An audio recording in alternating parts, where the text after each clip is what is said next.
فاذا فرغت فانصب و الی ربک فارغب. چقدر این سوره رو خوندیم؟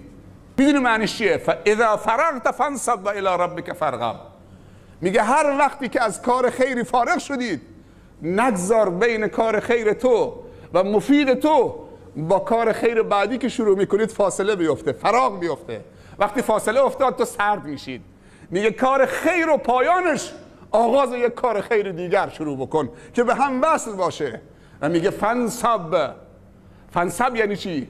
یعنی کار خیر سختی داره، تحمل باید بکنید، صبر و بردباری باید داشته باشید، اذیت و آزار داره، چون راه بهشته، همش خار خاشاکه. راه جهنم نیست که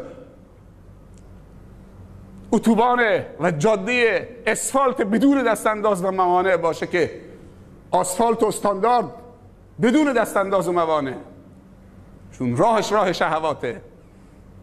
اذا فرغت فانصب. نصب یعنی تحمل سختی. بعد دنبالش میگه و الی ربک فارغب.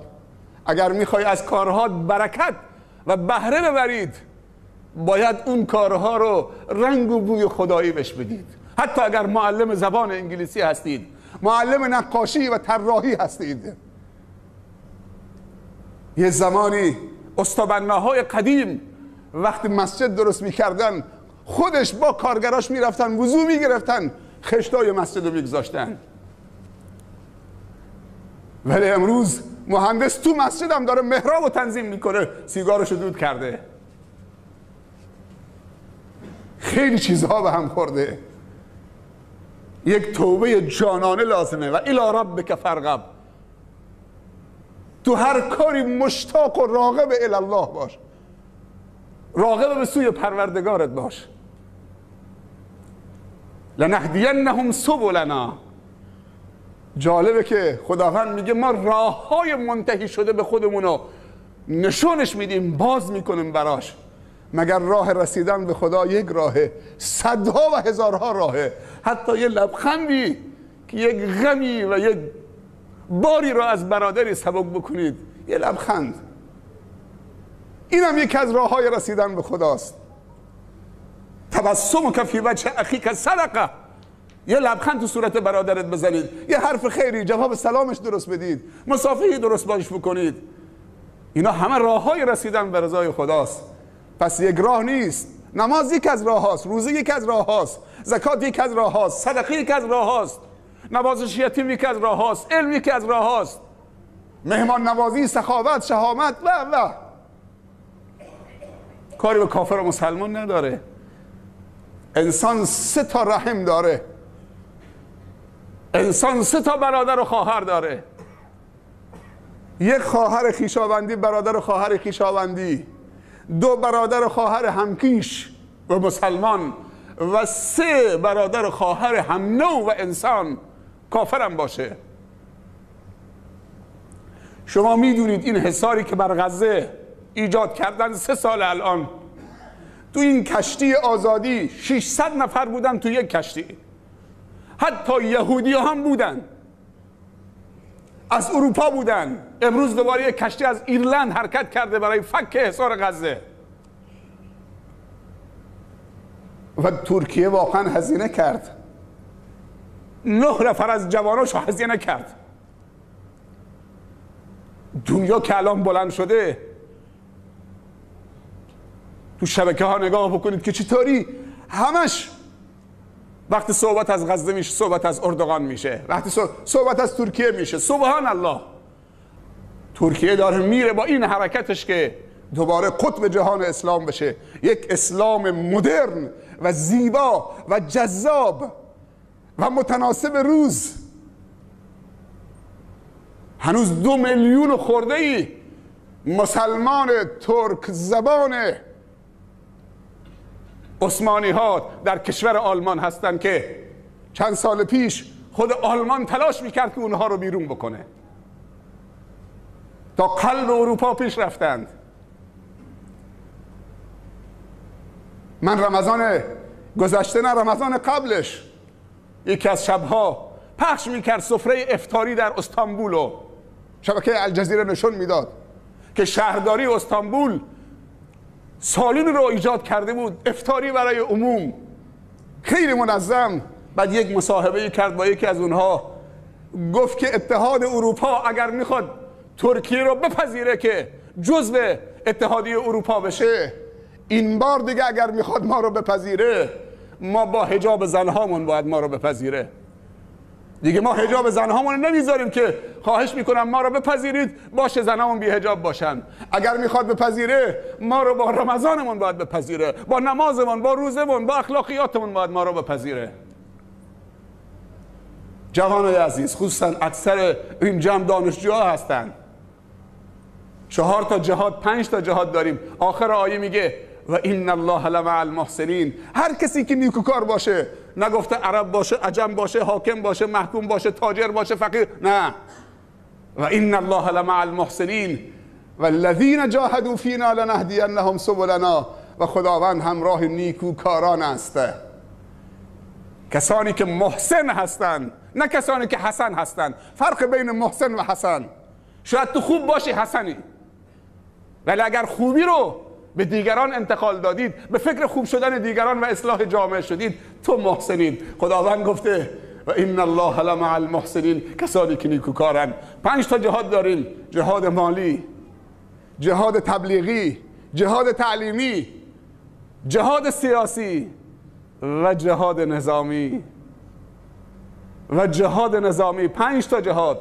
جهاد مالی، خونه 10,000 تومن 20,000 تومن هزینه بکنید، یا میگی باید برای مکتب خونه بچه هامون خیر پول بده، پول لواشک و پفک و چیپس و بستنی و آبیوش خودت میدید. ولی پول کلاس قرآنش باید یک نفر دیگه بده.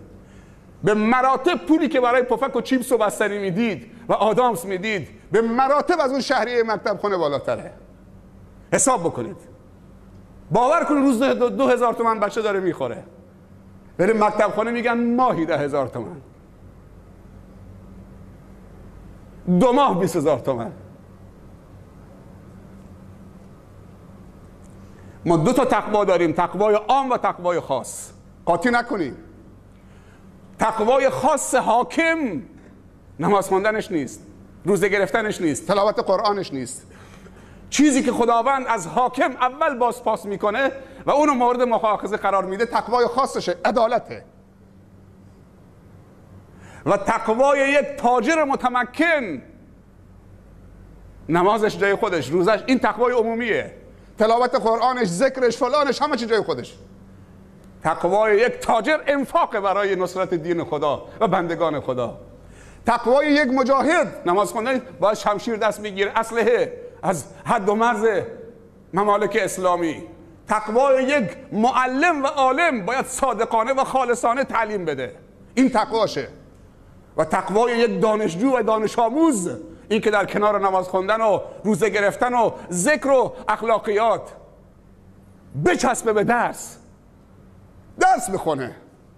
و تقوای یک زن اینی که مردشو به عفت برسونه که در هیچ مجالی دیگه اعتنایی به کسی نکنه. و تقوای یک مرد باید زنشو به عفت برسونه. و هلم مجرا.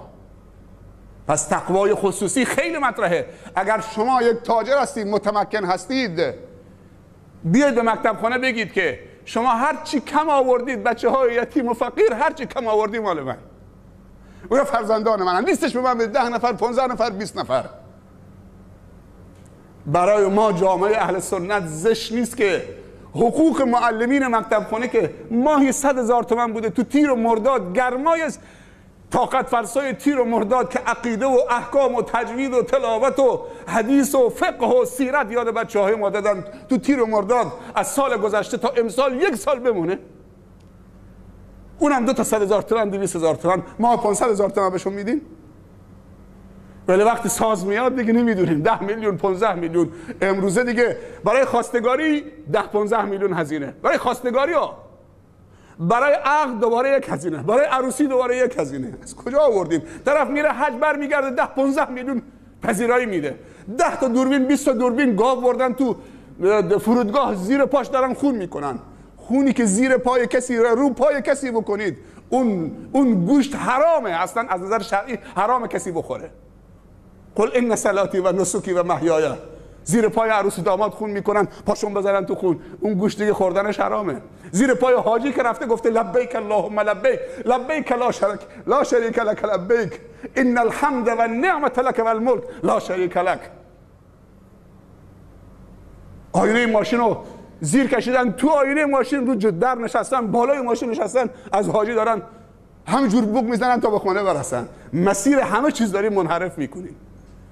ولی اون چیزی که ما باید سرمایه گذاری بکنیم، ما سال گذشته حساب بکنید امسال 60,000 دانش آموز، یعنی حساب بکنیم مکتب خانه ها، یعنی سهام خداوندی، خداوند اونو چه سهامی کرده. یالا بیار 60,000 سهم لازمه، 60,000 سهم 20,000 تومانی. یه نفر 10 تا سهم بخره، یه نفر 5 تا سهم بخره، یه نفر 2 تا سهم بخره. نتیجهش چیه؟ بهشت فردوسه. جهاد مالی، جهاد تعلیمی، توی کدوم یکی شرکت میخوای بکنی؟ جهاد تبلیغی، جهاد سیاسی، اینایی که الان بالاخره به همچین رشد سیاسی رسیدن، جهاد سیاسی کردن. و جهاد نظامی که هیبت مسلمان است، اگر این برداشته بشه، مسلمان ها غیر مسلمان ها، صلیبی ها در مسلمان ها طمع میکنن. طمع کردن که آمدن دیگه، چون جهاد نظامی برداشته شده. شیخ زیایی رحمت الله علیه میگفت که 80% مسلمان ها به خیرن، 20% خرابن که اون 20% بلنگو دستشونه. چه دقیق میگفت، خدا رحمتش بکنه. میگفت 80% مسلمان ها به خیرن، 20% فاسدن خرابن، ولی اون 20% بلنگو دستشونه، مرزها دستشونه، امکانات دستشونه. مصر که میاد شالده فولادین درست میکنه بین مصر و غزه که کمک نرسه به اهل غزه، ولی باور بکنید این حکومتش این کار انجام میده. اون 80 میلیون مصری اگر که یک ندای جهاد داده بشه، باور کن دختر و پسر همه میریزن.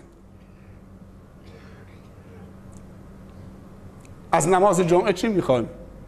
یه خطبه عربی بره بالا بیاد پایین که نفهمیم مسئولیت ما چیه، این غیرت ما حرکت نکنه، به جوش نیاد. بالاخره قافله داره حرکت میکنه، ما در جا نزنیم. همه تون امکانات دارید، اگر پول ندارید زبان خیر دارید، همینم ندارید دعای خیر. خدایا کسانی که کار میکنن من توانش ندارم، خدایا نصرتشون بکن. خدایا به همسایه پولدار من توفیق بده تا خیر بکنه. این دعا میتونید بکنید اگه فقیرید. تو این دعا که باور کن قفل دلش باز میشه. یه دوستی تعریف میکرد، میگه 1 میلیونر با من رفیقه، یک مدرسه درست میکردیم، من پول داشتم که خودم 5-6 میلیونم بدم، ولی گفتم حالا این دستش اینطوریه، من باید کمک بکنم، اگر شده با 10,000 تومان